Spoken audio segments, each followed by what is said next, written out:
ለዘላለም ይባረክ። እጠቀመዋለሁ። ይሄ ማህበራዊ ሚዲያውን በጣም እጠቀመዋለሁ።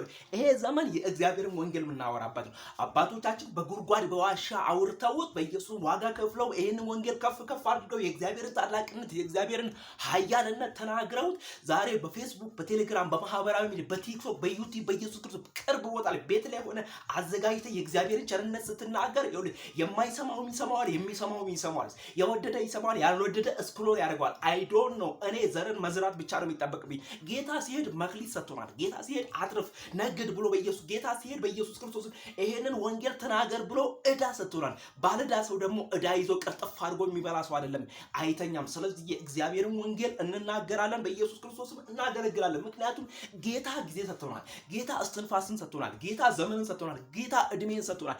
ጌታ ጤንነትን ሰጥቶናል። እኛ ተኝተን በአይሲ ውስጥ አይደለም ያለነው። እኛ በኢየሱስ ክርስቶስ እግራችን ተሰብሮ በኢየሱስ ክርስቶስ አልጋ ላይ አይደለም ያለነው። እኛ በኢየሱስ ክርስቶስ አይናችን ጠፍቶ በእውር ሆነን ከዘራ ይዘን እየተራመድን አይደለም ያለነው፣ እየበራልን ያለነው። ስለዚህ በኢየሱስ በበራልን በተረዳንበት ዘመን በኢየሱስ እግዚአብሔር በረዳንበት ዘመን አንደበታችንን ለጉመን ወንጌሉን ከድነን የምንቀመጥበት ጊዜ አይደለም። በኢየሱስ የእግዚአብሔርን ታላቅነት የእግዚአብሔርን ኃያልነት በኢየሱስ እየገላለጥን በኢየሱስ መጽሐፍ ቅዱስ የሚለን እየተናገርን የምንኖር እኛ ነን። በኢየሱስ ይሄ ዘመን ወንጌልን ለማገልገል ምቹ ዘመን ነው። ስለዚህ ማህበራዊ ሚዲያውን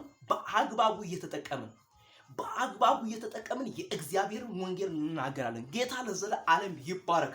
ምህረቱን፣ ቸርነቱን፣ በጎነቱን፣ መልካምነቱን ለባሪያው ለመስፍን ያደረገለት በኢየሱስ ቤቱን በኢየሱስ የጠበቀ የረዳው አምላክ እርሱ እግዚአብሔር እስከሆነ ድረስ የእግዚአብሔር ወንጌል ይሰበካል። ጌታ ለዘላለም ከፍ ይበል። ሃሌሉያ።